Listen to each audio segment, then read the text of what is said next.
नमस्कार दोस्तों, मैं विकास त्रिवेदी आपके अपने यूट्यूब चैनल विकास स्टडी सर्कल पर आप सभी का स्वागत करता हूं। दोस्तों, हिस्ट्री की पिछली क्लास में हम लोगों ने बौद्ध धर्म के बारे में बहुत विस्तृत चर्चा की थी और उससे बनने वाले महत्वपूर्ण प्रश्नों के बारे में भी जानकारी की थी। और उसी क्रम को आगे बढ़ाते हुए आज का हमारा चैप्टर है शैव धर्म और भागवत धर्म। आज हम शैव धर्म और भागवत धर्म के बारे में जानकारी प्राप्त करेंगे। उसके पहले दोस्तों आप लोगों को बता दें कि आज 14 सितंबर है और 14 सितंबर को राष्ट्रीय हिंदी दिवस मनाया जाता है। तो आप सभी लोगों को राष्ट्रीय हिंदी दिवस की बहुत सारी शुभकामनाएं। और आप जानते हैं कि संविधान के भाग 17 में अनुच्छेद 343 में कहा गया है कि संघ की राजभाषा हिंदी होगी। और राष्ट्रीय हिंदी दिवस दोस्तों 14 सितंबर को मनाया जाता है। अगर हम विश्व हिंदी दिवस की बात करें तो 10 जनवरी को मनाया जाता है।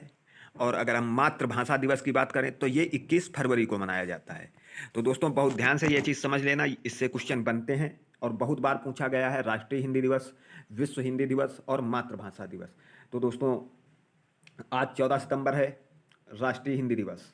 14 सितंबर को राष्ट्रीय हिंदी दिवस, 10 जनवरी को विश्व हिंदी दिवस और 21 फरवरी को मातृभाषा दिवस मनाया जाता है। तो दोस्तों ये चीज़ आपको बहुत अच्छे से समझ आ गई होगी और इसको याद कर लेना, क्योंकि इससे क्वेश्चन बनते हैं एग्जामों में।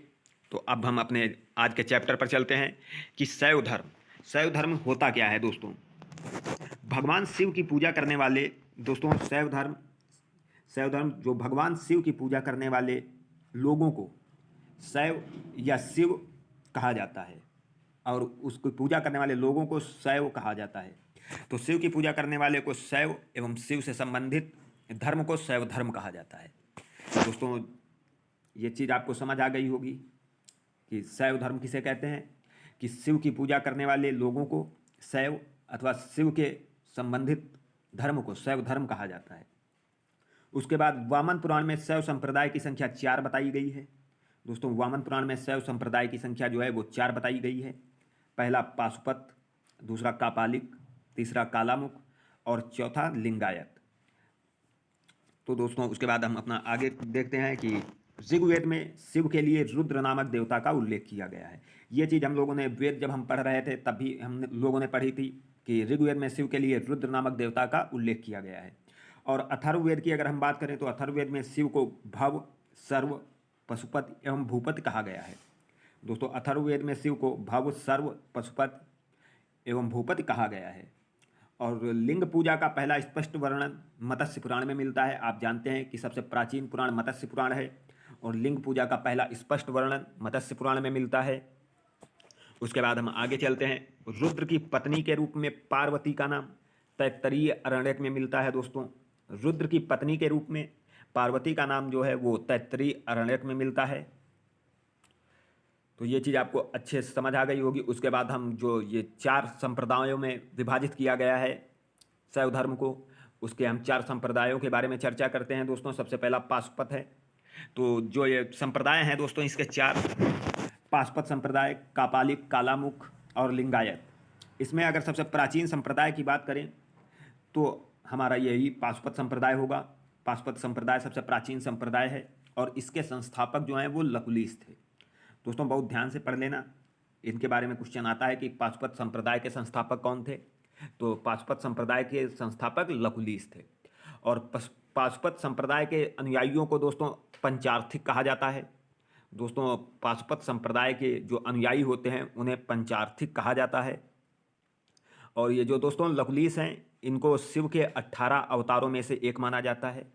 ये शिव के अवतारी माने जाते हैं और इनको शिव के 18 अवतारों में से एक माना जाता है। उसके बाद हम अपना अगला देखते हैं संप्रदाय कालामुख संप्रदाय। दोस्तों कालामुख संप्रदाय जो है, कालामुख संप्रदाय के अनुयायियों को शिव पुराण में महाव्रतधर कहा गया है।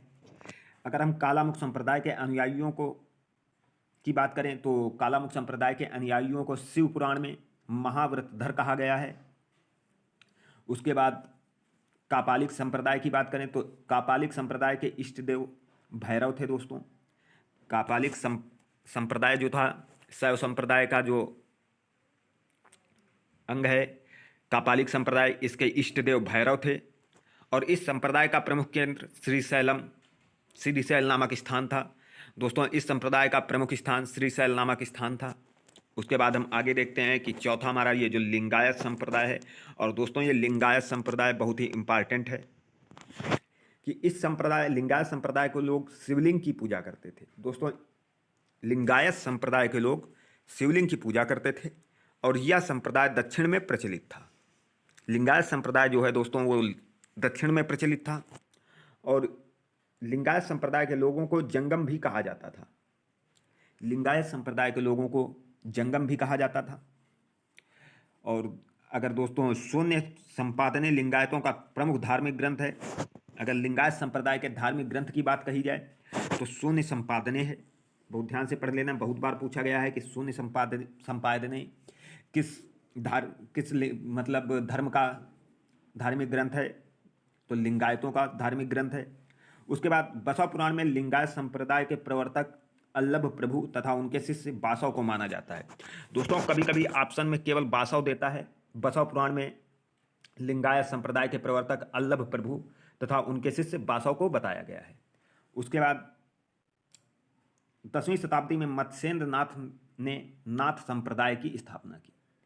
दोस्तों एक संप्रदाय और आया जिसे नाथ संप्रदाय के नाम से जाना जाता है, और 10वीं शताब्दी में मत्स्येंद्र नाथ ने, दोस्तों बहुत इंपॉर्टेंट है, जैसे अभी आप लोगों को बताया कि पाशुपत संप्रदाय के संस्थापक लकुलिश थे, बहुत इंपॉर्टेंट है पहला तो ये, और दूसरा मत्स्येंद्र नाथ ने नाथ संप्रदाय की स्थापना की है।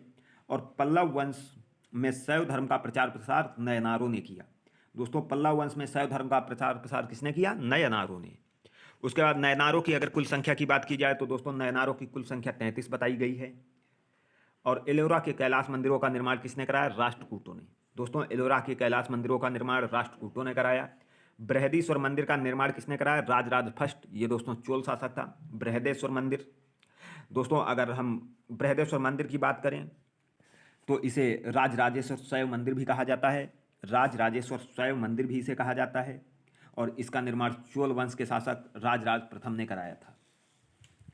उसके बाद दोस्तों अगला हमारा आज का संप्रदाय है भागवत संप्रदाय। दोस्तों भागवत संप्रदाय जो है इसकी जानकारी हमें उपनिषदों से प्राप्त हुई है, और इसमें कहा जाता है कि नारायण के पूजक ही इस संप्रदाय के प्रवर्तक थे। और अगर भागवत धर्म का उदय मौर्योत्तर काल में हुआ था। दोस्तों भागवत धर्म का उदय कब हुआ? मौर्योत्तर काल में। इसका वर्णन उपनिषदों से मिलता है। दोस्तों उपनिषदों से इसका वर्णन मिलता है, और इसके संस्थापक वासुदेव कृष्ण थे। दोस्तों इसके संस्थापक वासुदेव कृष्ण थे। भागवत संप्रदाय या वैष्णव संप्रदाय के संस्थापक दोस्तों वासुदेव कृष्ण थे। भागवत संप्रदायों में भक्त के रूपों की संख्या कितनी बताई गई है? दोस्तों भागवत संप्रदाय में भक्त के रूपों की संख्या 9 बताई गई है, जिसे नवद्या भक्ति कहा जाता है, नवधा भक्ति कहा जाता है। तो भागवत संप्रदाय में भक्त के रूपों की संख्या 9, नवधा भक्ति। उसके बाद दोस्तों वह प्राचीन स्थल जहाँ 88,000 ऋषि मुनियों ने की सभा में संपूर्ण महाभारत कथा का वाचन किया गया था, वह स्थान कौन सा है?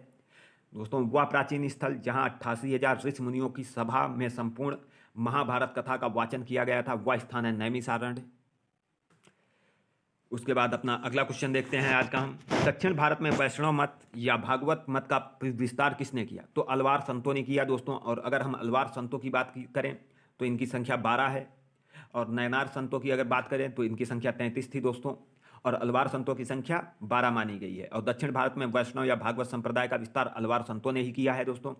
और दक्षिण भारत की मीरा किस अलवार महिला संत को जाना जाता है? दक्षिण भारत की मीरा, तो दोस्तों ये अंडाला को कहा जाता है। दक्षिण भारत की मीरा, अलवार संत महिला हैं दोस्तों ये अंडाला, और इन्हें दक्षिण भारत की मीरा कहा जाता है।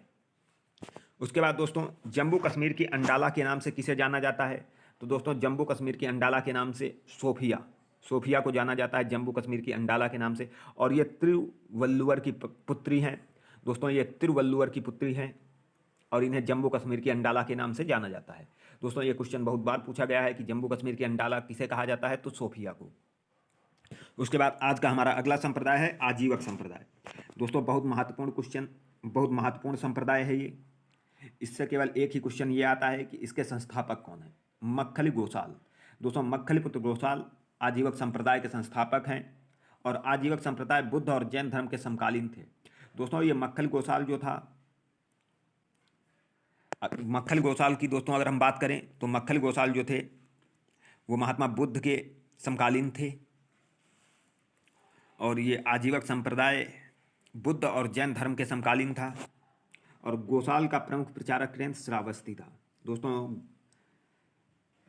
गोसाल मक्खलपुत्र गोसाल का प्रमुख प्रचारक की अगर बात करें तो इसका प्रमुख केंद्र श्रावस्ती था। उसके बाद हमारा अगला धर्म आज का है पारसी धर्म। दोस्तों पारसी धर्म के पैगंबर जरथुष्ट ईरानी थे। पारसी धर्म के प्रवर्तक जरथुष्ट ईरानी थे और पारसियों का धार्मिक ग्रंथ है जैन अवेस्ता। दोस्तों इससे यहीं से क्वेश्चन बनता है कि पारसियों का धार्मिक ग्रंथ क्या है, तो जैन अवेस्ता है और इस धर्म के अनुयायियों को अग्नि पूजक भी कहा जाता है। दोस्तों केवल ये लाइन आपको इंपॉर्टेंट से याद रखनी है कि पारसियों का धार्मिक ग्रंथ क्या है। तो दोस्तों पारसियों का धार्मिक ग्रंथ जैन अवेस्ता है। और अगर हम आजीवक संप्रदाय की बात करें तो आजीवक संप्रदाय के संस्थापक दोस्तों मक्खल गोसाल हैं। ये इंपॉर्टेंट पॉइंट है दोस्तों। जम्मू कश्मीर की अंडाला, दोस्तों जम्मू कश्मीर की अंडाला सोफिया को कहा जाता है। और उसके बाद दक्षिण भारत की मीरा, तो दोस्तों ये अंडाला को कहा जाता है दक्षिण भारत की मीरा और अलवार संतों की संख्या 12 बताई गई है। उसके बाद अगर हम देखें कि दक्षिण भारत में भागवत धर्म या वैष्णव धर्म का प्रचार प्रसार किसने किया, तो अलवार संतों ने किया था दोस्तों। उसके बाद अगर भागवत धर्म के संस्थापक की बात की जाए तो वासुदेव कृष्ण थे। और उसके बाद नयनार संतों की संख्या 33 बताई गई है। और दोस्तों नाथ संप्रदाय की स्थापना मत्स्येंद्र नाथ ने की। ये कुछ इंपॉर्टेंट क्वेश्चन है। और दोस्तों अगर बात करें तो सबसे इंपॉर्टेंट है कि ऋग्वेद में रुद्र नामक देवता का उल्लेख मिला है। ऋग्वेद में शिव के लिए रुद्र नामक देवता का साक्ष्य मिला है। और लिंग पूजा का पहला स्पष्ट वर्णन मत्स्य पुराण में मिलता है और सबसे प्राचीन पुराण मत्स्य पुराण है। और अगर सबसे प्राचीन दर्शन की बात करें तो सांख्य दर्शन है। दोस्तों ये चीज़ हम आपको समझ आ गई होगी। तो दोस्तों अगर आपको ये वीडियो अच्छा लगे तो ज़्यादा से ज़्यादा लाइक करें, शेयर करें और चैनल को सब्सक्राइब जरूर करें। मिलते हैं अगली क्लास में, तब तक के लिए धन्यवाद।